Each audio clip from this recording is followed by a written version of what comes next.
Welcome to ASPN academy. இன்னைக்கு வீடியோவில் நம்ம பார்க்க போகிறது ஜிகேல 5வது லெசனுக்கான ஒன்லைனர் கொஷின்ஸ் தான் பார்க்க போகிறோம். ஒரு சில மெடிக்கல் எமர்ஜென்சினால என்னால் ஒரு 1 or 2 வீக்ஸ் வீடியோஸ் போட முடியலை. அதுக்கு உங்ககிட்ட ஃபஸ்ட்டு மன்னிப்பு கேட்டுக்கிறேன். ஆனால் இதுக்கப்புறம் இந்த மாதிரி இருக்காது. கண்டிப்பாக ரெகுலராக ஆல்டர்னேட்டிவ் டேஸில் நம்மளோட சேனலில் உங்களுக்கு வீடியோஸ் அப்லோட் ஆகிட்டே இருக்கும். டிஎன்பிஎஸ்சி குரூப் 1, குரூப் 2 ப்ரிலிம்ஸுக்கு படிக்கிறவங்களா இருந்தாலும் சரி, டிஎன்பிஎஸ்சி குரூப் 4 எக்ஸாம் படிக்கிறவங்களா இருந்தாலும் சரி, நம்மளோட சேனலை நீங்கள் தாராளமாக ஃபாலோ பண்ணிக்கலாம். இதில் ஆல்ரெடி இந்த லெசன்ஸ் எல்லாத்தையுமே டீட்டெயிலாக எக்ஸ்பிளைன் பண்ணியும் நம்மளோட சேனலில் பிளேலிஸ்ட்டில் உங்களுக்கு அவைலபிளாக இருக்குது. இப்போ நம்ம என்ன சீரீஸ் பார்த்துட்ருக்கோம் அப்படின்னா, ஜிகேல முக்கியமான 120 லெசனை மட்டும் சூஸ் பண்ணி அந்த ஒவ்வொரு லெசனுக்கான ஒன்லைனர் கொஸ்டின்ஸ், கிட்டத்தட்ட ஒவ்வொரு லெசனுக்கும் 100 ஒன்லைனர் கொஸ்டின்ஸ் வந்து நான் கொடுத்துட்ருக்கேன். அந்த மொத்த லெசனையுமே உங்களுக்கு இந்த 100 கொஸ்டினை கவர் பண்ணி கொடுத்துரும். இதே மாதிரி தமிழுக்கும் நான் வந்து ஒவ்வொரு தலைப்புக்கும் கொடுத்துட்ருக்கேன்.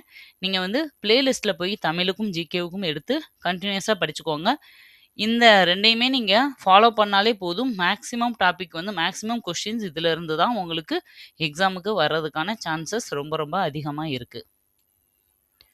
இன்னைக்கு இந்த லெசன் வீடியோக்குள்ளே போகிறதுக்கு முன்னாடி நான் எப்பயுமே உங்களுக்கு படிக்கிறதுக்கு தேவையான ஒரு யூஸ்ஃபுல்லான ப்ராடக்ட் வந்து இன்ட்ரடியூஸ் பண்ணுவேன். அந்த வகையில் இன்னைக்கு நான் சொல்ல போகிற ப்ராடக்ட் என்ன அப்படின்னா, போர்ட்டபிள் ஸ்டடி டேபிள் அப்படிங்கிறது தான் அந்த ப்ராடக்ட். அந்த டேபிள் நிறைய பேர் பார்த்துருப்பீங்க. பட் ஒரு சில பேர் இல்லாதவங்களுக்காக நான் சொல்கிறேன். இது ரொம்ப ரொம்ப மினிமம் அமௌண்ட்டு தான். 300 to 400க்குள்ளேயே உங்களுக்கு கிடைக்குது.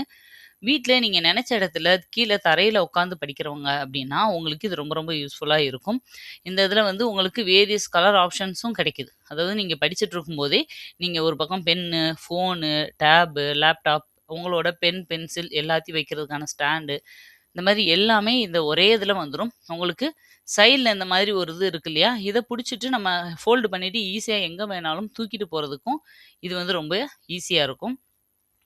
இது வந்து நிறைய பேட்டர்னில் இருக்குது. இந்த மாதிரி நான் காமிச்சிருக்க மாதிரி ஒவ்வொன்றும் ஒரு பேட்டர்ன், ஒவ்வொன்றுமே ஒரு ரேட்டில் இருக்குது. உங்களுக்கு எது கன்வீனியண்ட்டாக இருக்கோ அதை நீங்கள் வாங்கிக்கலாம் தாராளமாக. ஆனால் படிக்கும்போது நம்ம வந்து கண்டிப்பாக இந்த பொசிஷனில் உட்காந்து படிக்கிறது ரொம்ப ரொம்ப முக்கியம். ஏன்னா நம்ம எக்ஸாமை கிளியர் பண்ணுறது அப்படிங்கிறது ஒரு லாங் டேர்ம் ப்ராசஸ். இந்த கண்டினியூஸாக 6 month, 1 year, 2 yearன்னு படிக்கும்போது கண்டிப்பாக ஒரு அபவ் 30, 40 இருக்கவங்களுக்கெல்லாம் கண்டிப்பாக வந்து ஃபிசிக்கலாக நிறைய இஷ்யூஸ் வர ஆரம்பிக்கும். அது வந்து நம்மளோட போஸ்டர்ஸ் கரெக்டாக இல்லாமல் நம்ம படிக்கிறது தான் மெயின் ரீசன். ஏன்னா நான் படிக்கும்போது இந்த ப்ராப்ளம் எல்லாம் ஃபேஸ் பண்ணியிருக்கேன். இந்த மாதிரி ஒரு டேபிளில் நீங்கள் வச்சுட்டு ப்ராப்பராக உட்காந்து பின்னாடி ஒரு மதல்ல சாஞ்சு உட்காந்து நீங்கள் படிக்கும்போது என்ன இருக்கும்னா உங்களுக்கு வந்து கம்ஃபர்டபுளாக இருக்கும். உங்களுக்கு இந்த ப்ராப்ளத்தெல்லாம் நீங்கள் அவாய்ட் பண்ண முடியும். இதுக்கான லிங்க் வந்து கீழேயே உங்களுக்கு காமிக்கும். அதில் நீங்கள் கிளிக் பண்ணி உங்களுக்கு எது பிடிக்குதோ, நீங்கள் இதை கிளிக் பண்ணாலே உங்களுக்கு நிறைய வேரியேஷன்ஸ் காட்டும். அதில் எது பிடிக்குதோ நீங்கள் வாங்கிக்கலாம். இல்லை நான் டேபிள் சேர் போட்டு ஹைட்டாக கொஞ்சம் உட்காந்து நான் படிக்கணும் அப்படின்னீங்கன்னா, இந்த மாதிரி டேபிள்ஸ் கூட உங்களுக்கு அவைலபிளாக இருக்குது. கொஞ்சம் ஜஸ்ட் ஒரு இதை விட கொஞ்சம் ஜாஸ்தியாக ஒரு 1000, 1200 ரேஞ்சில் இது உங்களுக்கு கிடைக்குது. இந்த மாதிரி நீங்கள் வச்சுக்கிட்டிங்கன்னா, நீங்கள் மட்டும் இல்லை, உங்கள் வீட்டில் ஒர்க் பண்ணுறவங்க, உங்கள் பேபிஸு, கிட்ஸு யாருனாலும் படிக்கிறதுக்கு இந்த மாதிரி டேபிள்ஸை நீங்கள் யூஸ் பண்ணிக்கலாம். அதனால் எல்லாருக்குமே யூஸ்ஃபுல்லாக இருக்கும். இந்த பெரிய டேபிள், சின்ன டேபிள் எல்லாத்தோட லிங்க்கையுமே நான் கீழே கொடுக்குறேன். கிளிக் பண்ணி விருப்பப்படுறவங்க பர்ச்சேஸ் பண்ணிக்கோங்க. இப்போ நம்ம வீடியோக்குள்ளே போகலாம். இந்த வீடியோவில் தேர்தல், அரசியல் கட்சிகள் மற்றும் அழுத்த குழுக்கள், அரசியல் கட்சிகளை பற்றியும் அழுத்த குழுக்கள்னா என்ன, தேர்தலை பற்றியும் ஒரு ஓவர்வியூ மாதிரி பார்க்க போகிறோம். ஏன்னா 9th ஸ்டாண்டர்டில் இருக்கிற சின்ன கிளாஸ் லெசன் தான் இது. செகண்ட் லெசனாக இருக்கும் 9th ஸ்டாண்டர்டில். ஆனால் ரொம்ப 9th ஃபுல்லாக இருக்கிற எல்லாமே சிவிக்ஸ் ஃபுல்லாகவே ரொம்ப முக்கியமான லெசன்ஸ் தான். அதில் வர்ற லெசன் தான் இது. ஃபர்ஸ்ட் கொஸ்டின் பாருங்கள். தேர்தல் மக்களாட்சியின் அடித்தளமாக கருதப்படுவதன் காரணம் என்ன? ஏன் மக்களாட்சிக்கு தேர்தல் தான் அடிப்படை அப்படின்னா, மக்கள் அதிகாரத்தை வெளிப்படுத்துவதால். ஏன்னா நம்மளோட அதிகாரத்தை இந்த ஓட்டு மூலமாக தான் நம்ம வெளிப்படுத்துகிறோம். அதனால தேர்தல் ரொம்ப அவசியம். 2வது கொஸ்டின், இந்திய தேர்தல் முறை எந்த நாட்டின் முறைப்படி உருவாக்கப்பட்டது? ஆன்சர் இங்கிலாந்து. இங்கிலாந்தோட ரூல்ஸை வந்து நம்ம ஓரளவு ஃபாலோ பண்ணியே 300, 400 வருஷம் பழகிட்டோம்.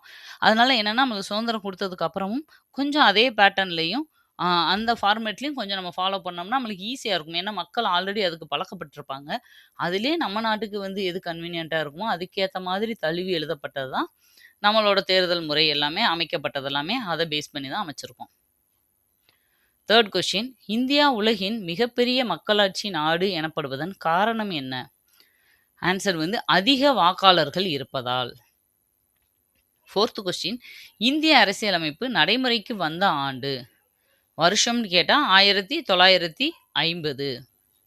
நாள்னு கேட்டா உங்களுக்கு தெரியும் ஜனவரி 26 நம்மளோட ரிபப்ளிக் டே தான். இந்திய அரசியலமைப்பு வந்து நடைமுறைக்கு வந்தது. அதை தான் நம்ம குடியரசு தினமா கொண்டாடிட்டு இருக்கோம். நெக்ஸ்ட் 6th கொஸ்டின், தேர்தல் ஆணையம் பற்றி கூறும் அரசியலமைப்பு பகுதி எது? பகுதின்னு பார்த்தோம்னா பகுதி 15. பகுதி 15ல தான் அரசியலமைப்பு பற்றின ஆர்டிகிள்ஸ் வருது. 6th கொஸ்டின், தேர்தல் ஆணையம் அமைக்க வழிவகுக்கும் அரசியல் அமைப்பு பிரிவு எது? ஆர்டிகிள் என்ன அப்படின்னு கேட்குறாங்க. 324. ஆக்சுவலாக 324லேருந்து 329 வரைக்கும் இருக்கிற இந்த ஆர்டிகிள்ஸ் தான் தேர்தல் ஆணையத்தை பற்றின ஆர்டிகிள்ஸ். ரொம்ப ரொம்ப முக்கியமானது. அடிக்கடி இந்த தேர்தல் ஆணையம் இதை வந்து மேட்ச் த ஃபாலோவிங்லேயோ ஸ்டேட்மெண்ட்லேயோ ஏதாவது ஒரு பேட்டர்னில் கேட்டுக்கிட்டே இருப்பாங்க. நெக்ஸ்ட் 7th கொஸ்டின், இந்திய தேர்தல் ஆணையத்தின் தற்போதைய அமைப்பு எப்படி இருக்கும் அப்படின்னா ஒரு தலைமை ஆணையரும் 2 தேர்தல் ஆணையர்களும் இருப்பாங்க. 8th கொஸ்டின், தேர்தல் ஆணையம் சுதந்திரமாக இருப்பதன் முக்கிய பயன் என்ன? சுதந்திரமா அது செயல்படுது, யாரோட கண்ட்ரோல்லையும் இல்லாம. அதுக்கு முக்கியமான காரணம் என்ன? அது அப்படி இருக்கிறதுனால என்ன யூஸ் அப்படின்னா நியாயமான தேர்தல் நடக்கிறதுக்கு அது ரொம்ப யூஸ்ஃபுல்லா இருக்கு. 9th கொஸ்டின், வாக்காளர் பட்டியல் தயாரிப்பது யாரின் பொறுப்பு? இது எல்லாருக்கும் தெரியும், தேர்தல் ஆணையத்தோட பொறுப்பு. 10th கொஸ்டின், தொகுதி வரையறை செய்யும் அதிகாரம் யாரிடம் உள்ளது? இந்த தொகுதி இத்தனை தொகுதின்னு பிரிக்கிறாங்க, இந்த தொகுதியை வரையறை பண்ணுவாங்க இல்லையா, இதை யாரு பண்ணுவாங்கன்னா அதுவும் தேர்தல் ஆணையம் தான். 11, தேசிய வாக்காளர் தினம் கொண்டாடப்படும் தேதி எது? ஜனவரி 25. இதுவும் முக்கியமான ஒரு கொஸ்டின், ப்ரீவியஸ் இயரில் கேட்டது தான். அடுத்தது அதே இது ஜனவரி 15னா நீங்கள் ஒரு இடத்துல ஒன்று படிக்கிறீங்கன்னா அதுக்கு ரிலேட்டடாக இருக்கதான் அங்கேயே சொல்லி பார்த்துக்கோங்க. அப்போ தான் உங்களுக்கு ரீகால் பண்ண மாதிரி இருக்கும். ஜனவரி 15 என்ன வரும்? இராணுவ தினம். இராணுவ தினம் தான் ஜனவரி 15. அப்போ உங்களுக்கு மறந்துருச்சுன்னா டக்குன்னு அங்கேயே ரெஃபர் பண்ணிக்கணும். ஓகே, நெக்ஸ்ட் 12th கொஸ்டின் பாருங்க. தேர்தல் முறை மக்களாட்சி நாடுகளில் முக்கியம் ஏன்? மக்களாட்சின்னு வந்துட்டாலே அங்கே எலெக்ஷன்றது ரொம்ப முக்கிய பங்கு வகிக்குது. ஏன் அப்படின்னா பிரதிநிதித்துவத்திற்காக. பிரதிநிதித்துவம்னா என்ன? நம்ம சார்பாக ஒரு பிரதிநிதியை செலக்ட் பண்ணி நம்ம அனுப்புவோம். ஏன்னா இப்போ 150 கோடி 140 கோடி பேர் இருக்கோம்னா அவ்வளோ பேரும் போய் பதில் சொல்ல முடியாது. அவ்வளோ பேர்ட்டையுமே ஒவ்வொருக்கும் கருத்து கணிப்பு கேட்டு நம்ம முடிவெடுக்க முடியாது.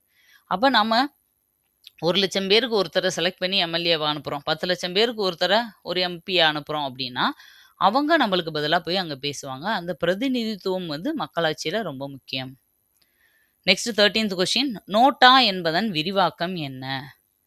நன் ஆஃப் தி அபவ். உங்கள் எல்லாருக்கும் தெரியும், ஓட்டுற அந்த இதில் வந்து உங்களுக்கு கீழே நோட்டான்னு ஒன்று இருக்கும். யாருக்குமே எனக்கு போட விருப்பம் இல்லை அப்படின்னா நம்ம அங்கே எலெக்ஷன் பூத் வரைக்கும் போயிட்டு அந்த நோட்டாவை அமைக்கிட்டு நம்ம வெளியே வந்துடலாம். ஓகேவா? அதுக்காக, ஏன்னா ஓட்டு போடணும், ஆனால் யாருக்குமே எனக்கு போட விருப்பம் இல்லைன்றதுக்காக நீங்கள் வீட்டில் இருக்கணும்னு அவசியம் இல்லை. வந்து நன் ஆஃப் தி அபவ்ன்றதையாவது நீங்கள் மென்ஷன் பண்ணிட்டு போகணும் அப்படிங்கிறதுக்காக கொண்டு வரப்பட்டது தான் இது. நோட்டா அறிமுகப்படுத்தப்பட்ட ஆண்டு எது? ஆண்டுனா 2014. இதே தேதியில தான் விவிபிஏடியும் வந்திருக்கும். ஓகேவா? இதே வருஷத்துல தான் விவிபிஏடியும் நோட்டாவும் ஒரே வருஷத்துல தான் அறிமுகப்படுத்தியிருப்பாங்க இந்தியாவில். ஆனால் ஆக்சுவலாக நோட்டா வந்து 2013ல் ஏற்காட்டில் நடந்த ஒரு இடைத்தேர்தல்லையே அதை ஒரு ட்ரையல் மாதிரி பார்த்துருப்பாங்க. அது இடைத்தேர்தல் அப்படிங்கிறதுனால அது கணக்கு இல்லை. எப்போ வந்து இந்தியா முழுக்க நடந்த மொத்த பொது தேர்தலில் அதை அறிமுகப்படுத்தினாங்கன்னா 2014. அதனால் நீங்கள் அதைத்தான் எழுதணும். பட் உங்களுக்கு தெரிஞ்சுக்கோங்க, 2013ல் ஏற்காட்டில் நடந்த ஒரு இடைத்தேர்தல்லையே ஆல்ரெடி இந்த நோட்டாவை அறிமுகப்படுத்தியிருந்தாங்க. நம்மளுக்கு வந்து காமனாக கொஸ்டின் கேட்கறதுனால பொது தேர்தலை தான் நம்ம எடுத்துக்கணும். 2014. 15th, நோட்டா அறிமுகப்படுத்திய உலகின் எந்த நாடு இந்தியா? அதாவது எத்தனையாவது நாடு அப்படிங்கிறது 14வது நாடு அப்படிங்கிறது தான் சரியான பதில். நீங்கள் வந்து இதை ஈஸியாக வச்சுக்கலாம். 2014 அறிமுகப்படுத்தின 14வது நாடு, ரெண்டுமே 14 தான். அடுத்து 16, நோட்டா வாக்கு குறிக்கும் கருத்து என்ன? நோட்டா அப்படிங்கிறது என்ன குறிக்குது அப்படின்னா நான் ஆல்ரெடி சொன்ன மாதிரி யாரையும் ஏற்க மறுப்பு. மேல இருக்கிற யாரையுமே எனக்கு பிடிக்கல. யாருக்குமே நான் ஓட்டு போட்டு தலைவராக்க விரும்பல அப்படிங்கிறத குறிக்கிறது தான் நோட்டா. இது எந்த ஆர்டிகிள் படி வந்திருக்கும்? 1961 சட்டம் 49 ஓ அப்படிங்கிற பிரிவின்படி தான் இந்த நோட்டான்றதை கொண்டு வந்திருப்பாங்க. இதெல்லாம் உங்களுக்கு நான் பாடம் நடத்தும்போதே எக்ஸ்பிளைன் பண்ணியிருக்கேன். அடுத்தது 17. நோட்டா வாக்கு பெற்றால் தேர்தல் ரத்து செய்யப்படுமா? இப்ப மேக்ஸிமம் பேர் வந்து நோட்டாவிலே போட்டு போயிடுறாங்க. ரொம்ப கம்மியான அமௌண்ட்டு தான் ஆளுகளுக்கு விழுந்திருக்கு ஓட்டு அப்படின்னா, அந்த எலக்ஷன கேன்சல் பண்ணிருவாங்களா? அப்படின்னா, அப்படியெல்லாம் கிடையாது. நோட்டான்றது நம்ம கருத்த தெரிவிக்கிறது. ஆ ரிமைனிங் எவ்வளோ ஓட்டு விழுந்திருக்கோ, அத வச்சு ஜெயிச்சது எதிர்க்கட்சின்னு பிரிச்சுருவாங்களே தவிர, நோட்டால ஓட்டு போட்டாலே எலக்ஷன் வந்து கேன்சல் ஆயிரும், செல்லாததாயிரும் அப்படிங்கிற ஒரு எண்ணம் ஒரு சில பேருக்கு இருக்கு. அது தவறானது. 18th கொஸ்டின் விவிபிஏடி என்பதன் முழு பெயர் என்ன? Voters verified paper audit trail. ஆக்சுவலா நீங்க ஓட்டு போட போயிருக்கும்போது பார்த்துருந்தீங்கன்னா உங்களுக்கு தெரியும். நம்ம ஓட்டு போட்டு முடிச்ச உடனே சைட்ல ஒரு சின்ன பாக்ஸ்ல நம்ம யாருக்கு போட்டோமோ அவங்களோட சிம்பல் வந்து அதுல வரும். சின்ன ஸ்லிப் மாரி வரும். நம்ம நின்னு பார்க்கலாம். பார்த்த பிறகு அது ஒரு 10 செகண்ட்ல என்ன ஆயிரும்னா, ஆட்டோமேட்டிக்கா அதுவே கட் ஆகி உள்ள இருக்க கீழ இருக்க ஒரு பாக்ஸ்க்குள்ள விழுந்துரும். நம்மளுக்கு மட்டும் தான் தெரியும். நம்ம போட்டது ஏன்னா இடையில ஒரு ப்ராப்ளம் வந்துச்சு இல்லையா? மிஷின்ல வந்து நம்ம யாருக்கு அமுக்குனாலும், அது வந்து ஒரு பர்ட்டிகுலர் ஆளுக்கு போய் விழுகிற மாரி மிஷின்ல செட் பண்ணிடுறாங்க. ஆளுங்கட்சிக்கு விழுகிற மாரி செட் பண்ணிடுறாங்க. அப்படிங்கிற பிரச்சனையெல்லாம் வந்துச்சு இல்லையா? அப்ப என்னன்னா, நம்ம யாருக்கு அழுத்துறோமோ, அது கரெக்ட்டா அவங்களுக்கு தான் விழுந்திருக்கான்னு நம்ம வெரிஃபை பண்ணிக்கிறதுக்கான ஒரு அடையாளம் தான் அது. நம்ம கண்ணு முன்னாடி வரும். நீங்க இந்த பட்டன தான் அமுக்குனீங்க. இவருக்கு தான் உங்க ஓட்டு விழுந்திருக்குன்றது அந்த ஸ்லிப்ல வரும். வந்துட்டு 10 செகண்ட்ல நம்ம பார்த்து முடிச்சோனே அதுவே உள்ள விழுந்துரும். ஏன்னா வேற யாரும் அத பார்க்கக்கூடாது இல்லையா? அதுக்காக. அதுதான் இந்த விவிபிஏடி. 19வது கொஸ்டின் விவிபிஏடி அறிமுகப்படுத்தப்பட்டதன் நோக்கம் என்ன? அவங்களுக்கு தெரியும் வெளிப்படைத்தன்மை. நம்ம வந்து யாருக்கு ஓட்டு போட்டோம் அப்படிங்கிறது நம்மளுக்கு வெளிப்படையா தெரியறதுக்காக. 20வது கொஸ்டின் இந்தியாவில் வாக்குப்பதிவு இயந்திரம் பயன்படுத்தப்படுவதன் பயன் என்ன? எதுக்காக அந்த காலத்துல சீல் வச்சு உள்ள குத்தி போடுற மாதிரி இல்லாம, இயந்திரம் கொண்டு வந்தாங்க. வாக்குப்பதிவு இயந்திரம் கொண்டு வந்தாங்கன்னா, தவறுகள குறைக்கிறதுக்காக. ஏன்னா, வயசானவங்களுக்கு போடத் தெரியாதுன்னும்போது ஹெல்ப் பண்றேன்னு போறவங்க, அவங்க இஷ்டத்துக்கு ஓட்டு போட்டு உள்ள போட்டுர்றாங்க. ஒரு சில நேரம் என்ன பண்ணிடுறாங்கன்னா, அந்த சீட்ல வந்து அவங்களேவும் த நெறைய மிஸ்யூஸ் பண்ணிடுறாங்கன்றதுக்காக கொண்டு வரப்பட்டது தான் இந்த வாக்குப்பதிவு இயந்திரம் சிஸ்டம். 21 இந்தியாவில் தேர்தல்களின் முக்கிய வகைகள் என்ன? இந்தியாவுல மொத்தம் 2 வகையான தேர்தல் தான் இருக்கு. நேரடி தேர்தல், மறைமுக தேர்தல். 22 நேரடி தேர்தலின் அடிப்படை அம்சம் என்ன? அது பேருக்கு ஏத்தபடி மக்களே நேரடியா வாக்களிச்சு ஒரு பிரதிநிதியவோ, இல்ல ஒரு தலைவரையோ தேர்ந்தெடுக்கிறது தான் நேரடி தேர்தல். அதுவும் நம்ம இந்தியால நடக்குது. 23வது கொஸ்டின் 18 வயது பூர்த்தி செய்தவர்களுக்கு வழங்கப்படும் உரிமை என்ன? 18 வயசு ஆனாலே என்ன உரிமை குடுத்துர்றோம் நம்ம இந்தியால? வாக்குரிமை குடுக்குறோம். குடுக்குறோம் இல்ல, குடுக்குறாங்க தேர்தல் ஆணையர். ஓகேவா? அடுத்தது 24வது கொஸ்டின் மக்களவை உறுப்பினர்கள் தேர்வு செய்யப்படும் முறை என்ன? மக்களவை உறுப்பினர்கள நம்ம நேரடி தேர்தல் மூலமா தான் செலக்ட் பண்ணி அனுப்புறோம். அப்ப மறைமுக தேர்தல் மூலமா யார அனுப்புறோம்? மறைமுக தேர்தல் அப்படிங்கிறது குடியரசுத் தலைவர செலக்ட் பண்றது. அதே மாதிரி எம்பிஸ் இருக்காங்க இல்லையா? மாநிலங்களவை எம்பிஸ் இருக்காங்கல்ல, அவங்கள செலக்ட் பண்றது. பார்லிமென்ட்ல இருக்கிற மக்களவை இந்த இரு வகையான உறுப்பினர்கள் இருக்காங்கல்ல, இவங்களையெல்லாம் தேர்ந்தெடுக்கிறதெல்லாம் மறைமுக தேர்தல். ஏன்னா, நம்ம நேரடியா ஓட்டு போட மாட்டோம். நம்ம ஓட்டு போட்டு அனுப்புன பிரதிநிதிகள் ஓட்டு போட்டு அவங்கள எடுப்பாங்க. ஓகேவா? அந்த மாதிரி எடுக்கிறதெல்லாம் மறைமுக தேர்தல். நேரடியா நம்ம எம்எல்ஏஸ இவங்கலாம் செலக்ட் பண்றோம் இல்லையா? சிஎம் இந்த மாதிரி. இதெல்லாம் நேரடி தேர்தல். இதெல்லாம் நான் பாடம் நடத்தும்போது டீட்டெயிலா எக்ஸ்பிளைன் பண்ணியிருக்கேன். நீங்க இந்த லெசனோட எக்ஸ்ப்ளனேஷன் வீடியோவ நான் கீழ டிஸ்கிரிப்ஷன்லயும் உங்களுக்கு எண்ட் ஸ்க்ரீன்லயும் குடுக்குறேன். ஒருவேளை உங்களுக்கு அது வேணும்னாலும் நீங்க அத பார்த்துட்டு கூட இத ரெஃபர் பண்ணுங்க. யூஸ்ஃபுல்லா இருக்கும். அடுத்தது 25வது கொஸ்டின் சட்டமன்ற உறுப்பினர்கள் தேர்வு செய்யப்படும் முறை. சட்டமன்ற உறுப்பினர்னா யார்? MLAs. Member of legislative assembly. அவங்க வந்து நேரடி தேர்தல் மூலமா தான் செலக்ட் பண்ணப்படுறாங்க. 26 உள்ளாட்சி அமைப்புகளில் தேர்தல் முக்கியம் ஏன்? ஏன்னா மக்களோட நேரடி பங்கேற்பு அதுல இருக்கு. 27 நேரடி தேர்தல் மக்களாட்சியை வலுப்படுத்துவது எப்படி? அப்ப ஏன்னா நேரடியான பிரதிநிதித்துவம் அதுல இருக்கு. நம்மளோட பிரதிநிதி போய் நேரடியா தலையிடுறாங்க. சட்டங்கள் இயற்றுறதுக்கு ஓட்டு போடுறாங்க. அதனால மக்களாட்சிய வலுப்படுத்துது. 28 நேரடி தேர்தலின் ஒரு முக்கிய குறை என்ன? இது எல்லாமே அட்வான்டேஜ் இதுவரைக்கும் நம்ம பார்த்துட்டோம் நேரடி தேர்தல்ல. ஆனா, அதுலயும் ஒரு முக்கியமான டிஃபெக்ட் இருக்கு. பிரச்சனை இருக்கு. என்ன அப்டின்னா, அதிகமான செலவு. 140 கோடி பேர் இருக்கிற ஒரு நாட்ல அத்தன பேருக்கும் ஒதுக்கி, அத வந்து எலக்ஷன் நடத்துறதுக்கு ஆளுகள ஒதுக்கி, ஒவ்வொன்னுக்கும் பூத் ரெடி பண்ணி, இந்த மாரி பண்றது வந்து அதிகமான செலவு. ஒரு நம்ம கவர்மெண்ட்டுக்கு ஒவ்வொரு வருஷமும் 5 வருஷத்துக்கு ஒரு தடவ இந்த எலக்ஷன் நடத்துறதுலயே நெறைய செலவு ஆகுது அப்டிங்கிறது. பொய்யான பரப்புரை பொய்யான பரப்புரை நேரடி தேர்தலை பாதிப்பது எப்படி? எதுக்கு? பொய்யான பரப்புரை பண்ணாலே ஆட்டோமேட்டிக்கா வாக்காளர்கள் தவறாக வழிநடத்தப்படுவதால. அடுத்த கொஸ்டின் பாருங்க 30. தேர்தல் ஆணையத்திற்கு நேரடி தேர்தல் ஏன் சவால்? தேர்தல் ஆணையத்துக்கு இந்த மாரி நேரடி தேர்தல் நடத்துறது ரொம்ப கஷ்டமா இருக்கும். மறைமுக தேர்தல் ஈஸி அவங்களுக்கு. ஓகேவா? ஏன்னா இருக்கிற பிரதிநிதிகள் 100, 300 பேரோ, 200 பேரோ அவங்கள வச்சு ஈஸியா செலக்ட் பண்ணிட்டு போயிருவாங்க. பட் நேரடி தேர்தல் தான் அவங்களுக்கு கஷ்டம். ஏன்னா, இது பெரிய அளவிலான ஒரு நிர்வாக அமைப்பா இருக்கு. அந்த எலக்ஷன நடத்தி முடிக்கிறது ஒரு பெரிய வேல. 31 மறைமுக தேர்தல் என்றால் என்ன? இந்த பிரதிநிதிகள் போய் வாக்களிக்கிறது தான் மறைமுக தேர்தல். நம்ம நேரடியா வாக்களிச்சா நேரடி. அந்த நம்மளால தேர்ந்தெடுக்கப்பட்ட பிரதிநிதிகள் வாக்களிச்சா அது மறைமுக தேர்தல். குடியரசுத் தலைவர் தேர்தல் எந்த வகை? அப்டின்னா, நான் ஆல்ரெடி சொன்ன மாதிரி மறைமுக தேர்தல் தான் குடியரசுத் தலைவர் தேர்தல். 33 மறைமுக தேர்தலின் ஒரு நிறை என்ன? இப்ப நேரடியா தேர்தல்ல அதிக செலவுனா, மறைமுக தேர்தலோட அட்வான்டேஜ் என்னது? குறைந்த செலவு. 34 மறைமுக தேர்தலின் முக்கிய குறை.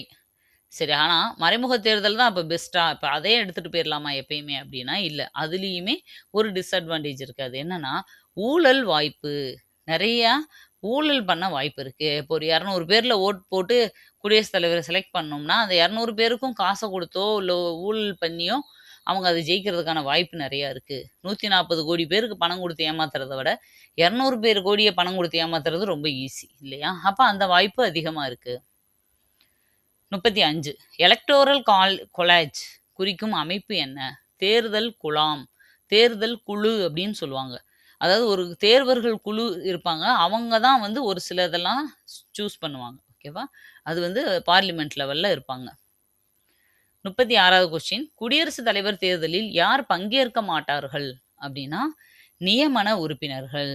மக்களவைக்கும், மாநிலங்களவைக்கும் குடியரசுத் தலைவர் இதுல 12 பேரு, இதுல 1 பேருன்னு 2 பேருன்னு செலக்ட் பண்ணி அனுப்புவார் இல்லையா? Anglo Indians. அது மாதிரி இந்த பக்கம் வந்து கலை, கல்வி, அறிவியல் இதுல சிறந்த 12 பேர செலக்ட் பண்ணி அனுப்புவாங்கல்ல.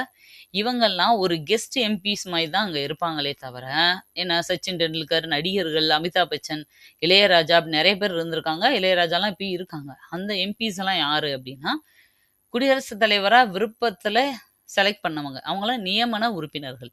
அவங்க வந்து இப்போ ஓட் பண்றது குடியரசுத் தலைவர் தேர்தல் ஓட்டுக்கே அவங்கள ஓட்டு போட சொன்னா என்ன பண்ணுவாங்க? குடியரசுத் தலைவர் பார்த்து சூஸ் பண்ண 12 பேரும், 14 பேரும் அவங்களுக்கு தானே போடுவாங்க. அதனால அந்த தேர்தல்ல இவங்க ஓட்டு போடக்கூடாது. ஜஸ்ட் அவங்க வந்து ஒரு ஆடியன்ஸ் மாரி தான் அங்க இருப்பாங்க. அடுத்து 37 அரசியல் கட்சி என்றால் என்ன? ஆன்சர் வந்து ஆட்சி பெற போட்டியிடும் அமைப்புகள் தான் அரசியல் கட்சிகள். 38 அரசியல் கட்சியின் அடிப்படை நோக்கம். அரசியல் அதிகாரம். ஏன் இந்த கட்சியெல்லாம் உருவாகுது?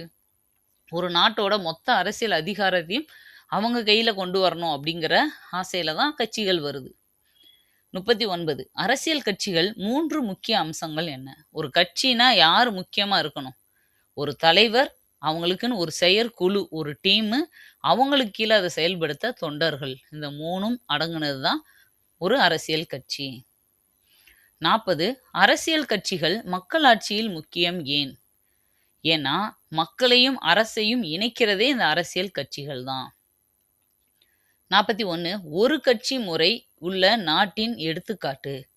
ஒரே ஒரு கட்சி முறை மட்டும் இருக்கிற நாடுக்கு எடுத்துக்காட்டு என்னது? சீனாவ சொல்லலாம். வேற கட்சியே இருக்காது. ஓகேவா? அந்த ஒரே கட்சி தான் மறுபடியும், மறுபடியும் வரும். ஆளுங்கட்சி மட்டும் தான் இருக்கும். எதிர்க்கட்சியோ, வேற எந்த கட்சியும் இருக்காது. சீனா, கியூபா, ரஷ்யா எல்லாருமே ஒரு கட்சி முறைக்கு எடுத்துக்காட்டு. இப்ப இரு கட்சி முறைக்கு எடுத்துக்காட்டு அப்படின்னு பார்த்தா, அமெரிக்காவ சொல்லலாம். அதாவது 2 கட்சி மட்டும் தான் இருக்கும். ஒண்ணு ஆளுங்கட்சியா இருக்கும்போது, இன்னொன்னு எதிர்க்கட்சியா இருக்கும். அந்த எதிர்க்கட்சியே ஆளுங்கட்சியா மாறும்போது, இது எதிர்க்கட்சியா மாறிரும். இந்த 2டே தான் மாறி, மாறி வரும். இங்கிலாந்தும் சொல்லலாம், யுஎஸ்ஏவும் சொல்லலாம், அமெரிக்காவையும். அதே இது பல கட்சி முறைக்கு எடுத்துக்காட்டுன்னு சொன்னா, ஃபர்ஸ்ட்டு நம்ம இந்தியாவ தான் சொல்லலாம். ஓகேவா? அதிகமான கட்சிகள் இருக்கிறது. நெனச்சோனே தடுக்கி விழுந்தா கட்சி ஆரம்பிச்சுடுறாங்க இல்லையா? அப்ப இந்தியாவ சொல்லலாம். 2க்கும் மேற்பட்டு எத்தன பேரு இருந்தாலுமே அது பல கட்சி முறைன்னு தான் சொல்லணும். இப்ப இந்தியாவ நம்ம சொல்லலாம். இது மாரி வேற எங்க சொல்லலாம்? இலங்கை, பிரான்சு, இத்தாலி இது எல்லாமே பல கட்சி முறைக்கு எடுத்துக்காட்டு நாடுகள். 44 இந்தியாவில் பல கட்சி முறை ஏன் உள்ளது? ஏன் இவ்வளோ கட்சி இருக்கு இந்தியாவுல மட்டும் அப்டின்னா, சமூக பல்வகைமை. ஏன்னா நம்ம இதுல அம் சமூக லெவல்ல, கல்ச்சுரல் லெவலாவும், அ ரிலிஜியன் லெவலாவும் இப்படி பல வகையான பல்வகை தன்மை இருக்கு. அந்த ஒவ்வொருத்தர்ல இருந்தும் ஒரு தலைமை தாங்கும்போது, ஆட்டோமேட்டிக்கா நெறைய கட்சிகள் உருவாகிறது. 45 தேசிய கட்சியாக அங்கீகரிக்கப்பட அடிப்படை ஒன்று. ஒரு கட்சிய தேசிய கட்சின்னு சொல்லணும்னா, பல மாநிலங்களில் செல்வாக்கு பெற்ற கட்சியா இருக்கணும். பல மாநிலங்கள்ல செல்வாக்கு பெற்ற கட்சிகளா இருக்கிறது தான் ஒரு தேசிய கட்சியா மாறும். 46 2017ல் அங்கீகரிக்கப்பட்ட தேசிய கட்சிகள் எத்தனை? 2017ல அங்கீகரிக்கப்பட்ட தேசிய கட்சிகளா இருந்தது 7. இப்போ எத்தனை இருக்கு? அப்படிங்கிறத நீங்க கீழ கமெண்ட்ல சொல்லுங்க. 2017 கணக்கெடுப்பின்படி தேசிய கட்சிகள் 7. 47வது கொஸ்டின் தேசிய கட்சிகளுக்கு வழங்கப்படும் சிறப்பு தேசிய கட்சின்னா என்ன? அவங்களுக்குன்னு ஒரு தனி சின்னம் குடுத்துருவாங்க. ஆனா மத்த கட்சிகளுக்கு என்ன அப்டின்னா, அ அவங்க ஒவ்வொரு இந்த மாநில கட்சி அந்தஸ்து கூட வாங்காம இருக்காங்கன்னு வச்சுக்கோங்களேன். அவங்க ஒவ்வொரு எலக்ஷன்லயுமே சின்னங்கள் தேர்தல் ஆணையமா பார்த்து எத ஒதுக்குதோ அந்த சின்னத்தில தான் நிக்கணும். இப்போ எக்ஸாம்பிளுக்கு நீங்க தாவேகா எடுத்துக்கிட்டீங்கன்னா, அவங்களோட கொடி, சின்னமெல்லாம் வேற. ஆனா அவங்களுக்கு வந்து குடுத்துருக்கிறது விசில் சின்னம். ஓகேவா? அவங்க அத கேட்டிருந்தாலுமே, பட் இது மாறிக்கிட்டே இருக்கும் அவங்களுக்கு. அவங்க மாநில கட்சியாவோ, தேசிய கட்சியாவோ மாறுற வரைக்கும். ஆனா தேசிய கட்சிகளுக்கு அப்படி இல்ல. அவங்களுக்குன்னு ஸ்பெஷல் சின்னம். அவங்க சின்னத்த வேற யாரும் யூஸ் பண்ணவே கூடாது. 48வது கொஸ்டின் மாநில கட்சிகள் மற்றொரு பெயர். மாநில கட்சிகள வேற என்னன்னு சொல்லுவாங்கன்னா, பிராந்திய கட்சிகள்னு சொல்லுவாங்க. பிராந்திய கட்சினா பிராந்தியம் அப்படின்னா ஒரு குறிப்பிட்ட பகுதின்னு அர்த்தம். மாநிலம்னு அர்த்தம். இப்ப மாநில கட்சினாலும், பிராந்திய கட்சினாலும் ஒண்ணு தான். இப்ப இந்த தேசிய கட்சினா என்னன்றத ஒரு தடவ சொல்லிர்றேன். அவங்க வந்து மினிமம் 4 மாநிலங்களையாவது மாநில கட்சின்ற அந்தஸ்த வாங்கியிருக்கணும். மாநில கட்சின்றதுக்கு எப்படி அந்தஸ்து வாங்குவாங்க அப்படின்னா, அங்க ஒரு 4 ஸ்டேட்லயாச்சும் அவங்க அட்லீஸ்ட் ஒரு 6% ஓட்டு வாங்கியிருக்கணும். 6%னா தான் டெபாசிட்டேவும். இப்ப டெபாசிட் இழந்தது அப்படின்னு சொல்றாங்க இல்லையா? அப்பன்னா என்ன அர்த்தம் அப்படின்னா, இப்போ ஒரு மாநிலத்தில நிக்கிறாங்க அந்த கட்சி. அந்த கட்சிக்கு வந்து ஃபர்ஸ்ட்டு டெபாசிட் நாமினேஷன் கட்டுவாங்க. ஒரு ரூ. 15,000 வரைக்கும் கட்டுவாங்க. அவங்க அந்த 6% அந்த மாநிலத்தில இருக்கிற மக்கள் தொகையில 6% மக்களாச்சும் அவங்களுக்கு ஓட்டு போட்டிருந்தா தான், அந்த டெபாசிட் 15,000 திருப்பி குடுப்பாங்க. அப்படி இல்ல, அது கூட வாங்கலன்னா, அந்த டெபாசிட் பணம் போயிரும் அவங்களுக்கு. ஓகேவா? அந்த பணம் அவங்களுக்கு பெருசு இல்ல. ஓகேவா? ஆனாலும் அந்த டெபாசிட்ட கூட திரும்பி வாங்க முடியாத அளவுக்கு கம்மியான ஓட்டு வாங்குனாங்க அப்படிங்கிறத சொல்றதுக்கு தான் டெபாசிட் போச்சுன்னு சொல்லுவாங்க. இத தெரிஞ்சுக்கோங்க. அதேமாரி மக்களவையில மினிமம் 2% இடங்கள்லயாவது ஜெயிச்சிருக்கணும். மினிமம் 3 ஸ்டேட்லயாவது ஜெயிச்சிருக்கணும். இல்ல 4 மாநிலங்களையாவது மாநில கட்சின்ற அந்தஸ்து வாங்கியிருக்கணும். இதெல்லாம் இருந்தா தான் ஒரு கட்சிய தேசிய கட்சியா அறிவிப்பாங்க. இப்ப பிஜேபி, காங்கிரஸ் இதெல்லாம் தேசிய கட்சிகள். ஓகேவா? அதே இது டிஎம்கே, ஏடிஎம்கேலாம் தேசிய கட்சினா கிடையாது. அது மாநில கட்சிகள் தான். Okay next 49. மாநில கட்சி அங்கீகாரம் யாரால் வழங்கப்படுகிறது? ஒரு கட்சிக்கு மாநில கட்சி இப்ப போன எலக்ஷன்ல கூட சீமானோட கட்சிக்கு வந்து மாநில கட்சி அந்தஸ்து குடுத்தாங்க. யார் இத குடுக்குறாங்க அப்டின்னா, தேர்தல் ஆணையம் குடுப்பாங்க. அந்த தடவ அவங்க வாங்கியிருக்க ஓட்டு பெர்சன்டேஜ வச்சு அத குடுப்பாங்க. 50வது கொஸ்டின் அரசியல் கட்சிகள் சட்டம் இயற்றுவதில் பங்கு வகிப்பது எப்படி? எப்படி? விவாதிப்பதன் மூலம். 51 ஆளும் கட்சி என்றால் என்ன? பெரும்பான்மை பெற்ற கட்சிய தான் ஆளும் கட்சின்னு சொல்றோம். அதுக்கு அடுத்த லெவல்ல 2ண்ட் ரேங்க் வாங்குனத எதிர்க்கட்சின்னு சொல்லுவோம். ஓகேவா? 52வது கொஸ்டின் பாருங்க. எதிர்க்கட்சி என்றால் என்ன? அப்டின்னா, ஆட்சி செய்ய முடியாத கட்சிய எதிர்க்கட்சின்னு சொல்றோம். நெருக்கி ஓட்டு வாங்கியிருப்பாங்க. 2ண்டா வந்துடுறதுனால. ஓகேவா? வின்னர், ரன்னர் மாரி. வின்னர் வந்து ஆளும் கட்சி, ரன்னர் அப் வந்து எதிர்க்கட்சி. 53வது கொஸ்டின் எதிர்க்கட்சி தலைவர் பெறும் தகுதி என்ன? அந்த எதிர்க்கட்சி தலைவருக்கு என்ன தகுதி, அந்தஸ்து இருக்கும் அப்டின்னா, கேபினட் மினிஸ்டருக்கான அந்தஸ்து இருக்கும். எப்படி ஒரு சிஎம் பக்கத்துல நெருக்கமா அவர் கூடயேவும் ஒரு 10 பேர் இருப்பாங்க. Cabinet ministers. இதே மாதிரி தான் மோடி அவர்கள் பக்கத்துலயும் இருப்பாங்க. இப்போ அமித்ஷா, அம் நிர்மலா சீதாராம், ராஜ்நாத் சிங் இவங்கலாம் கூடயே இருக்காங்க இல்லையா? மத்த மினிஸ்டர்ஸ விட இவங்க அவங்களுக்கு எல்லா மீட்டிங்லயும் கலந்துக்குவாங்க. அவங்க தான் கேபினெட் மினிஸ்டர்ஸ். ஒவ்வொரு எதிர்க்கட்சி தலைவருக்கும் இந்த கேபினெட் மினிஸ்டர்ஸுக்கு இருக்கிற ஈக்குவல் அந்தஸ்து இருக்கு. தலைவருக்கு. 54வது கொஸ்டின். எதிர்க்கட்சியின் முக்கிய பணி என்ன? அவங்களோட வேலை என்ன? ஆளும் கட்சி, அதாவது அரசாங்கத்த கண்காணிச்சுக்கிட்டே இருக்கிறது. அவங்க ஏதாவது தப்பு பண்றாங்களா அப்படின்னு. ஆக்சுவலா அவங்க நல்லது பண்ணாலும், அத வந்து பாராட்டணும், மக்கள் கிட்ட கொண்டு போகணும். தப்பு பண்ணாலும் அத சுட்டி காட்டணும். ஆனா, தப்ப மட்டுமே தான் இப்ப இருக்க எதிர்க்கட்சிகள்லாம் சொல்லிட்டு இருக்காங்க. ஓகே. அடுத்து 55. பொதுக்கணக்கு குழு தலைவராக இருப்பவர் யார்? இது ரொம்ப ரொம்ப முக்கியமான ஒரு கொஸ்டின். பல தடவை கேட்ட கொஸ்டின். ஏன்னா எல்லாருமே எதிர்க்கட்சி தலைவர்ன்றத யோசிக்கவே மாட்டாங்க, மேலோட்டமா படிக்கிறவங்க. ஆக்சுவலா பொது கணக்கு குழு, மொத்த கணக்கையும் வரவு செலவு பார்க்குற அந்த பொது கணக்கு குழுவோட தலைவரே எதிர்க்கட்சி தலைவர் தான். ஏன்னா, அந்த மாதிரி இருக்கும்போது தான் தவறுகளும், ஊழலும், லஞ்சமும் செய்ய வாய்ப்பில்ல. இல்ல ஆளுங்கட்சியே பார்க்குதுன்னு வச்சுக்கோங்க, மெயின்டெனன்ஸ். அப்ப என்ன ஆகும்? ஆட்டோமேட்டிக்கா லஞ்சம், ஊழல் அதிகரிக்கும். அதனால எதிர்க்கட்சி தலைவர் தான் இதுக்கு தலைவரா இருப்பாங்க. 56. அரசியல் கட்சிகள் மக்களின் கருத்தை வடிவமைப்பது எப்படி? எப்படி மக்களோட கருத்த? கொள்கைகள் மூலமா வடிவமைக்கிறாங்க. அடுத்தது அழுத்த குழு என்றால் என்ன? இந்த அழுத்த குழு ரொம்ப முக்கியம். வருஷம் வருஷம் இந்த அழுத்த குழு சம்மந்தமா ஒரு கொஸ்டினாவது வந்துரும். அழுத்த குழு அப்படின்னாலே, அழுத்தம்னால நம்மளுக்கு தெரிஞ்சது. ஒரு பிரஷர் பண்ற ஒரு டீம். நலன் சார்ந்த ஒரு அமைப்பு. ஆக்சுவலா இவங்க தேர்தல்ல நிக்க மாட்டாங்க. எந்த ஒரு இயக்கத்த சேர்ந்தவங்களாவும் இருக்க மாட்டாங்க. பட் ஒரு முக்கியமான ஏதோ ஒரு கம்யூனிட்டி, ஏதோ ஒரு இதுக்கு வந்து குரூப் ஆஃப் பீப்புளுக்கு சப்போர்ட்டா இவங்க நிப்பாங்க. அதுக்கு தலைமையா நின்னு, கவர்மெண்ட் கிட்ட அவங்களோட கோரிக்கைகள கொண்டு போய் சேர்க்கிறதும், இல்ல கவர்மெண்ட் ஏதாவது தவறா நடக்கும்போது, அவங்களுக்கு அழுத்தம் குடுத்து அத சரி பண்ண வைக்கிறதும் இவங்களோட வேல. எக்ஸாம்பிள் என்ன சொல்லலாம் அப்டின்னா, இப்ப நம்ம நாட்டிலேயும் நெறைய குழுக்கள் இருப்பாங்க. விவசாய குழு, மாணவர் அமைப்பு, மத அமைப்புகள், மொழி குழுக்கள், ஓகேவா? தொழிற்சங்கங்கள், அம் சுற்றுச்சூழலுக்குன்னு சொல்லியிருப்பாங்க. லாரி உரிமையாளர்கள்ன்னுவாங்க. இந்த மாரி நெறைய இருக்கு இல்லையா? இதெல்லாம் ஒவ்வொரு அமைப்பு. இதெல்லாம் கவர்மெண்ட்டா ஏற்படுத்துச்சு? இல்ல. அவங்களே உருவாக்குன ஒரு தன்னார்வ குழுக்கள். ஆனா, இவங்க எதுக்காக உருவாகுறாங்க? ஏதோ ஒரு இடத்துல அவங்கள சார்ந்தவங்க, ஒரு லாரி உரிமையாளர்கள்லாம் பாதிக்கப்படுறாங்கன்னா, அவங்கலாம் சேர்ந்து கவர்மெண்ட்ட பிரஷர் குடுப்பாங்க. எங்களுக்கு இதெல்லாம் வேணும்னு டிமாண்ட் பண்ணுவாங்க. ஓகேவா? அப்ப கவர்மெண்ட் அத பண்ணி குடுக்கும். ஒரு மெடிக்கல் கவுன்சில் இருக்கு. ஓகேவா? இந்திய மருத்துவ சங்கம் ஐஎம்சின்னு தனியா இருக்கு. Indian medical council. அவங்கலாம் என்ன பண்ணுவாங்க, இப்ப டாக்டர்ஸ் எல்லாம் நெறையா வந்து பேஷண்ட்ஸ் வந்து அட்டாக் பண்றாங்க.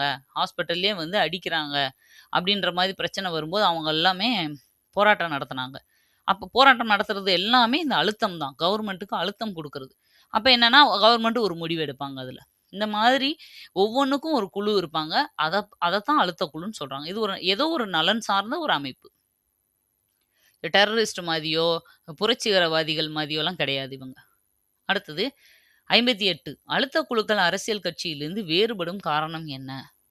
அரசியல் கட்சி வேற, இந்த அழுத்த குழுக்கள் வேற ஏன் சொல்றோம் அப்டின்னா, தேர்தலில் போட்டியிடாது. இந்த கட்சியெல்லாம் தேர்தல்ல போட்டியிடாது. இப்ப ஐஎம்சி சார்பா இந்த தடவ நாங்க நிக்கிறோம்னு யாராவது ஒரு டாக்டர் வந்து எலக்ஷன்ல நிப்பாங்களா? அப்படி இல்ல. அவங்க நிக்கணும்னா ஒரு கட்சியில சேர்ந்து தான் நிக்கணுமே தவிர, அந்த குழுவே வந்து டைரக்ட்டா ஒரு கட்சியா மாற வாய்ப்பு இல்ல. 59. அழுத்த குழுக்கள் அரசியல் அதிகாரம் கைப்பற்றுமா? இல்லை. அழுத்த குழுக்கள் வேறு பெயரில் அழைக்கப்படுவது. அழுத்த குழுக்களுக்கு வேற என்ன பெயர் அப்டின்னா, நலக்குழுக்கள். அதுல இன்னொன்னு முக்கியமான ஒண்ணு இருக்கு. அரசியலின் மற்றொரு முகம் அப்டின்னு சொல்லுவாங்க. இது பின்னாடி கொஸ்டின்ல இருக்கான்னு தெரியல. பட் நான் இங்க நீங்க நோட் பண்ணிக்கோங்க. அரசியலின் அரசியலின் மற்றொரு மற்றொரு முகம் என அழைக்கப்படுவது எதுன்னு கேட்பாங்க.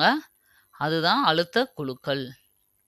இல்ல அழுத்த குழுக்களுக்கு இன்னொரு பேர் என்னன்னு கேட்டாலும், அரசியலின் மற்றொரு முகம் அப்படிங்கிறத ஞாபகம் வச்சுக்கோங்க. அது ரொம்ப ரொம்ப முக்கியம். ஆல்ரெடி கேட்ட ஒரு ப்ரீவியஸ் இயர் கொஸ்டின். அடுத்த கொஸ்டின். இந்தியாவில் அழுத்த குழுக்கள் வளர்ச்சி குறைவாக இருப்பதன் காரணம் என்ன?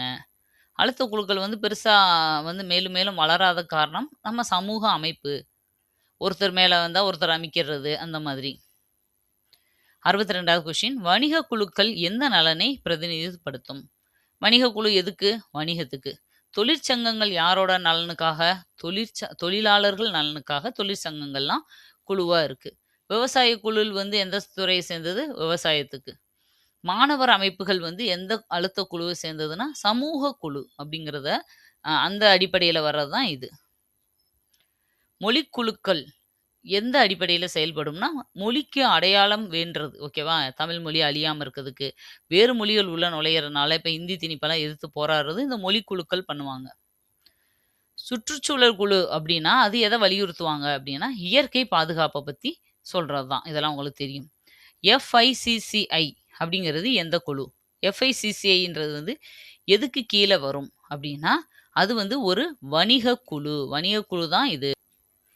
FICCIனா என்னது full form? Federation of Indian chambers of commerce and industry அப்படிங்கிறது. அடுத்தது AITUC எந்த நலனை பிரதிநிதித்துவப்படுத்துகிறது? இப்ப ஒரு அமைப்புக்கு கீழ அதே பேர்லயே இருக்கணும்னு அவசியம் இல்ல. நெறைய அமைப்புகள் இருக்கும். அந்த இதுக்கு வந்து ஃபுல் ஃபார்ம் கேட்பாங்க சம்டைம்ஸ். இந்த மாதிரி கேட்டா நீங்க தெரிஞ்சு வச்சுக்கோங்க. இது வந்து ஒரு தொழிலாளர் நலன் சார்ந்த ஒரு அமைப்பு தான் AITUC. இதோட ஃபுல் ஃபார்ம் என்னன்னா, all India trade union Congress அப்படிங்கிறது தான் இது. இது தொழிலாளர் நலனுக்கான ஒரு அமைப்பு.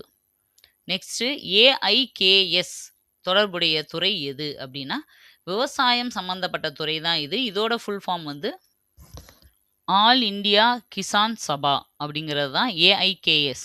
அதனால கிசான்டாலே நமக்கு தெரியும் ஹிந்தியில நம்மளுக்கு வந்து விவசாயம் கிசான் சபா. நெக்ஸ்ட்டு 71வது கொஸ்டின் பாருங்க. நர்மதா பச்சாவோ அந்தோலன் எந்த வகை? நர்மதா பச்சாவோ அந்தோலன் அப்படிங்கிறது யார் உருவாக்குனது? மேத்தா பட்கரால உருவாக்கப்பட்ட ஒரு அமைப்பு. இது சுற்றுச்சூழலுக்காக உருவாக்கப்பட்டது. பேட்டி பச்சாவோ பேட்டி படாவோ அப்படிங்கிறது என்ன அமைப்பு? எதுக்காக கொண்டு வரப்பட்டதுன்றதை எழுதுங்க. அது கரண்ட் அஃபேர்ஸ் உங்களுக்கு. கரண்ட் அஃபேர்ஸ் இல்ல. ஸ்கீம்ஸ்ல அது வரும். அது கண்டிப்பா தெரிஞ்சிருக்கணும். தெரிஞ்சவங்க கீழ கமெண்ட் பண்ணுங்க. இது வந்து மேத்தா பட்கரால உருவாக்கப்பட்ட ஒரு அமைப்பு தான் நர்மதா பச்சாவோ அந்தோலன். சுற்றுச்சூழலுக்கான ஒரு குழு. அழுத்த குழுக்கள் அரசின் கொள்கையில் செல்வாக்கு செலுத்துவது எப்படி? இவங்க எப்படி அரசியல்ல செல்வாக்கு செலுத்துறாங்க அப்படின்னா, அரசோட கொள்கைகள்ல தலையிடுறாங்க அந்த அழுத்த குழுக்கள் அப்படின்னா, ஆலோசனை வழங்குவதன் மூலம். இப்ப மெடிக்கல் கவுன்சில்லேருந்து ஒரு போராட்டம் நடத்துறாங்கன்னா, அந்த மருத்துவ சங்கத்தோட தலைவர்களை எல்லாம் கூப்பிடுவாங்க. இப்ப மாணவர்கள் அமைப்புனா, அகில இந்திய மாணவர் சம்மேளனம் அப்படின்னு இருக்கு. மத அமைப்புன்னு எடுத்துக்கிட்டோம்னா, எக்ஸாம்பிளுக்கு அகில இந்திய சீக்கிய மாணவர் பேரவை அப்படின்னு இருக்கு. பழங்குடியினர்னு எடுத்துக்கிட்டோம்னா, இளம் பதாகா சங்கம். மொழி குழுக்கள்னு பார்த்தா தமிழ் சங்கமே இருக்கு. அதவே எடுத்துக்கலாம். இந்த மாதிரி நெறைய அமைப்புகள் இருக்கு இல்லையா? அந்ததோட தலைவர்கள கூப்பிட்டு என்ன பண்ணுவாங்கன்னா, என்ன பிரச்சனை உங்களுக்குன்னு போது, அவங்கள்ட்ட ஆலோசனை நடத்தி, அப்போ அதிலிருந்து ஒரு சில சட்டங்கள புதுசா இயற்றவும் செய்வாங்க. ஒரு சில தவறான சட்டங்கள்ல திருத்தமும் செய்வாங்க. அப்ப ஆலோசனை மூலம் இந்த அழுத்த குழுக்கள் அவங்களோட பிரஷர பண்றாங்க. 73 அழுத்த குழுக்களின் அரசியல் பங்கேற்பு எவ்வாறு? எப்படி அவங்க இத பண்ணுவாங்கன்னா, பேரணிகள் மூலமாவும், மனுக்கள் மூலமா தான் அவங்களோட கருத்துக்கள வெளியிடுறாங்க. கவர்மெண்ட்டுக்கு தெரியப்படுத்துறாங்க. 74 இளைஞர்கள் அழுத்த குழுக்களால் ஈர்க்கப்படுவதன் காரணம் என்ன? செயல் வாய்ப்பு. அதுல இறங்கி செயல்படும்போது நம்மளோட எண்ணங்கள வந்து வெளிப்படுத்துறதுக்கான வாய்ப்பு கிடைக்குது. அழுத்த குழுக்கள் ஆராய்ச்சி செய்வதன் நோக்கம். கொள்கை மாற்றம். அழுத்த குழுக்கள் அரசுக்கு தரும் முக்கிய உதவி, தகவல், இன்ஃபர்மேஷன குடுக்குறாங்க. அங்க நடக்கிற விஷயங்கள்ல பத்தின இன்ஃபர்மேஷன்ஸ் அவங்களுக்கு கவர்மெண்ட்டுக்கு போயி, அது மூலமா அவங்க நல்ல சட்டங்களை இயற்ற உதவுது. கொள்கை உருவாக்கத்தில் அழுத்த குழுக்கள் பங்கு பெறுவது எப்படி? அதான் ஆலோசனை வழங்குதல் மூலமான்னு சொல்லிட்டோம் இல்லையா? அந்த கொஸ்டின் ரிப்பீட் ஆயிருக்கு. மக்கள் குழுனா என்ன? சமூக நலக்குழு. சமூகத்துல ஏதோ ஒரு சொசைட்டில நல்லதுக்காக கூறுற குழு தான் மக்கள் குழு. மக்கள் குழுக்கள் அவசர காலங்களின் முக்கியம் என்ன? இந்த மக்கள் குழு அவசர காலத்துல எப்படி எமர்ஜென்சில எப்படி உதவுது? உடனடி உதவி அவங்க பண்றதுனால. 80 பேரிடர் காலங்களில் மக்கள் குழுக்கள் செய்யும் பணி. இந்த மக்கள் சமூக ஆர்வலர்கள்ன்னு இருப்பாங்க இல்லையா? இவங்கலாம் என்ன பண்ணுவாங்க? மீட்பு பணிகள்ல வாலண்டியரா போய் வேலை செய்வாங்க. 81 மக்களாட்சியில் பங்கேற்பு இல்லாமல் என்ன நடக்கும்? மக்களோட மக்களாட்சியோட பலவீனமா அது மாறிரும். 82 தேர்தலில் பங்கேற்பு மக்களாட்சியில் எதை காட்டுகிறது? தேர்தல்ல நம்ம ஆக்டிவா இருக்கிறது வந்து ஒரு உயிர்ப்பு தன்மைய காட்டுது.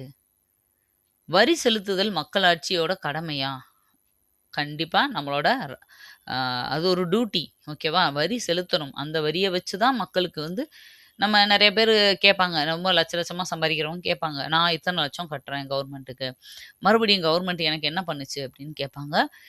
நம்ம வந்து ஒரு நாடுன்னு எடுக்கும்போது, கடைக்கோடி மனுஷன்லேருந்து அ அந்த நாட்டோட கோடீஸ்வரன் வரைக்கும் ஒரே மாதிரி தான். அதே ரோட்ல தான் எல்லாரும் போப்போறாங்க. ஆனா, ஒரு விவசாயியாலயோ, இல்ல ஒரு கீழ் மட்டத்தில வறுமை கோட்டுக்கு கீழ இருக்கவங்கனாலயோ வரி செலுத்த முடியாது. அப்ப அவங்கலாம் ரோட்ல வேண்டாமா? அவங்களுக்கெல்லாம் வந்து ஒரு பாலம் கட்ட வேண்டாம். அவங்களுக்கெல்லாம் ட்ரெயின் விட வேணாமா? அப்படிலாம் இல்ல. அப்ப சம்பாரிக்கிறவங்க அவங்களுக்காகவும் சேர்த்து கட்டுறோம் நம்ம. அப்ப கட்டும்போது என்ன ஆகுதுன்னா, அந்த பணத்த பொது பணமா அவங்க எல்லாருக்காகவும் செலவழிக்கிறாங்க. அதனால அதனால தான் வந்து இப்படி ஸ்கேல் வச்சிருக்காங்க. ஓகேவா? IT scale. இத்தன லட்சத்துக்கு மேல பண்ணவங்க இவ்வளோ பெர்சன்டேஜ் பணம் வரி கட்டணும். இது இன்னும் லேக்ஸ் கணக்கு, குரோர் கணக்குலன்னு வருமானம் சம்பாரிக்கிறவங்க அதிகமா கட்ட வேண்டி வரும். ஏன் அப்டின்னா, அவங்கட்ட அவ்வளோ லாபம் இருக்கு. அதுல இவ்வளோ பெர்சன்டேஜ் நீங்க வந்து மக்களுக்காக குடுக்கலாம் அப்டிங்கிற மாரி தான். 84 வந்து சுற்றுச்சூழல் பாதுகாப்பில் குடிமக்களின் பங்கு என்ன? அப்டின்னா, நேரடி பங்கேற்பு. குடிமக்கள் நேரடியா பங்கேற்கணும். அவரவர் வீட்டையோ, அவரவர் இடத்தையோ சுற்றுச்சூழல்ல பாதுகாப்பா, சுத்தமா வச்சுக்கிட்டா, ஆட்டோமேட்டிக்கா நாடு முழுக்கவே சுத்தமாயிரும். சிறப்பு திட்டங்களில் மக்கள் பங்கேற்பு ஏன் அவசியம்? அந்த சிறப்பு திட்டங்கள் வெற்றி அடைய. மக்களாட்சி அரசின் வெற்றிக்கு அடிப்படை என்ன அப்டின்னா, மக்களோட ஒத்துழைப்பு தான் அதோட அடிப்படையே. மக்கள் ஒத்துழைக்காம எந்த மக்களாட்சியும் நல்லா இருக்க வாய்ப்பில்ல. மக்களாட்சி அரசு ஏன் சிறந்த ஆட்சி? ஏன்னா, மக்களோட நலன மட்டுமே கருத்துல கொண்டு ஆட்சி பண்ணா, அது மக்களாட்சி சிறந்த ஆட்சியா மாறுது. தேர்தல் முறையின் இறுதி நோக்கம் என்ன?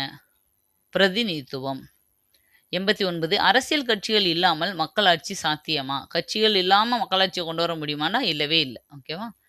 அழுத்த குழுக்கள் இல்லாமல் கொள்கை சமநிலை கொண்டு வர முடியுமா? அதுவும் கிடையாது. நோட்டா மக்களாட்சியின் எந்த அம்சத்தை காட்டுகிறது அப்படின்னா, கருத்து சுதந்திரம். யாருக்குமே போட எனக்கு விருப்பம் இல்ல அப்படிங்கிறத கூட நம்மளால சொல்ல முடியும் அப்படிங்கிற ஒரு ரைட்ஸ கொண்டு வந்தது தான் இந்த நோட்டா. அப்ப நம்மளுக்கான கருத்து சுதந்திரத்த சொல்றதுக்கு அங்க வாய்ப்பு கிடைக்குது. விவிபிஏடி மக்களின் நம்பிக்கையை உருவாக்குவது எப்படி? ஏன்னா நம்ம சரி பார்த்துக்கிறதுனால. சுதந்திரமான தேர்தல் இல்லாத நாட்டில் என்ன ஏற்படும்? அதிகார துஷ்பிரயோகம். எலெக்ஷன் கமிஷன் வந்து சுதந்திரமா தனிப்பட்ட முறையில செயல்படாம, யாரோ ஒருத்தர் பிரசிடென்ட்க்கு கீழயோ, பிரைம் மினிஸ்டருக்கு கீழயோ கண்ட்ரோல்ல இருக்கிற மாரி சூழ்நிலை வந்தா என்ன ஆகும்? கண்டிப்பா அதிகார துஷ்பிரயோகம். அவங்களோட அதிகாரத்த யூஸ் பண்ணி அவங்க என்ன வேண்டாலும் அந்த எலக்ஷன மாத்துவாங்க. எலக்ஷன் மாறி நடந்தாலே மொத்த ஆட்சியும் மாறிரும். தேர்தல் ஆணையத்தின் சுயாதீனம் ஏன் அவசியம்? ஏன்னா நியாயமா நடத்துறதுக்கு. அரசியல் கட்சிகளின் எண்ணிக்கை அதிகரிப்பது எதை காட்டுகிறது? கருத்து பல்வகைமை. எதிர்க்கட்சிகள் இல்லாத அரசு எப்படி ஆகும்? பொறுப்பற்றதா இருக்கும். நம்மள கேள்வி கேட்க தான் யாருமே இல்லையே! நம்ம இஷ்டத்துக்கு இருக்கலாம் அப்படிங்கிற ஒரு தைரியம் வந்துரும். எப்பயுமே எதிர்க்கட்சின்னு ஒண்ணு இருந்தா மட்டும் தான் அந்த பயம் இருக்கும். அழுத்த குழுக்கள் ஜனநாயகத்திற்கு உதவுவது எப்படி? குரல் அளித்தல். ஓகேவா? ஒரு சிலதுக்கு சம்மந்தப்பட்டு இவங்க குரல் குடுக்கறதுனால தான். மக்கள் பங்கேற்பு இல்லாத மக்களாட்சி, ஜஸ்ட் பெயரளவான ஒரு மக்களாட்சி. தேர்தல் முறை மக்களாட்சி உயிருடன் இருப்பதற்கான காரணம், மக்களோட அதிகாரத்தினால.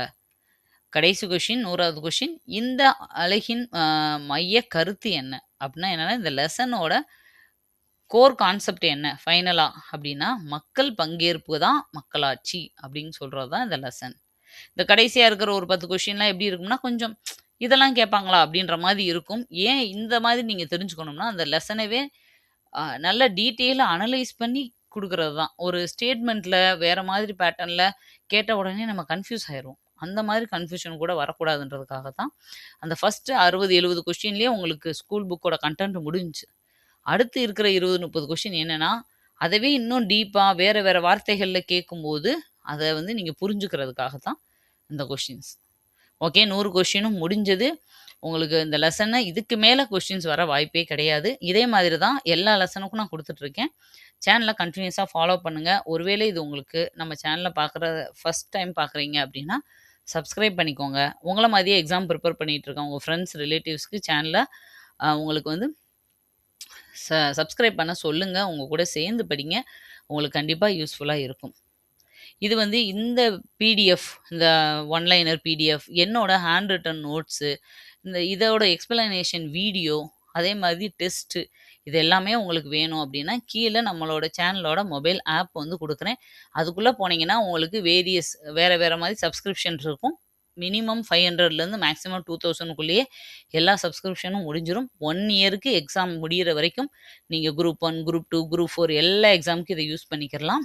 விருப்பப்படுறவங்க லிங்க்க கிளிக் பண்ணி, உங்களுக்கு தேவையான சப்ஸ்கிரிப்ஷன சப்ஸ்கிரைப் பண்ணிக்கோங்க. பண்ணிட்டு எங்களோட நான் குடுத்துருக்க கான்டாக்ட் நம்பருக்கு உங்களோட ஸ்க்ரீன்ஷாட்ட அனுப்புங்க. அவங்களுக்கு வந்து உடனே ஆக்டிவேட் பண்ணிருவோம். நெறைய பேர் ஆல்ரெடி ஃபாலோ பண்ணி 2 மந்த்ஸ் பிஃபோர் ஜான்வரிலேருந்தே ஸ்டார்ட் பண்ணி படிச்சுட்ருக்காங்க. நீங்களும் ஜாயின் பண்ணிக்கோங்க. உங்களுக்கு கரண்ட் அஃபேர்ஸ், மேத்ஸு, அம் டெஸ்ட்டு எல்லாமே உங்களுக்கு அந்த ஆப்லயே வந்துரும். நீங்க டைரக்ட்டா கிளிக் பண்ணி டெஸ்ட்ட மட்டும் அட்டெண்ட் பண்ணிக்கலாம். இது வந்து 1 இயர் வாரண்டியோட வருது. தேவைப்படுறவங்க லிங்க்க ஓப்பன் பண்ணி யூஸ் பண்ணிக்கோங்க. ஓகே, மறுபடியும் அடுத்த வீடியோல உங்கள நான் மீட் பண்றேன். Thank you. பாய்.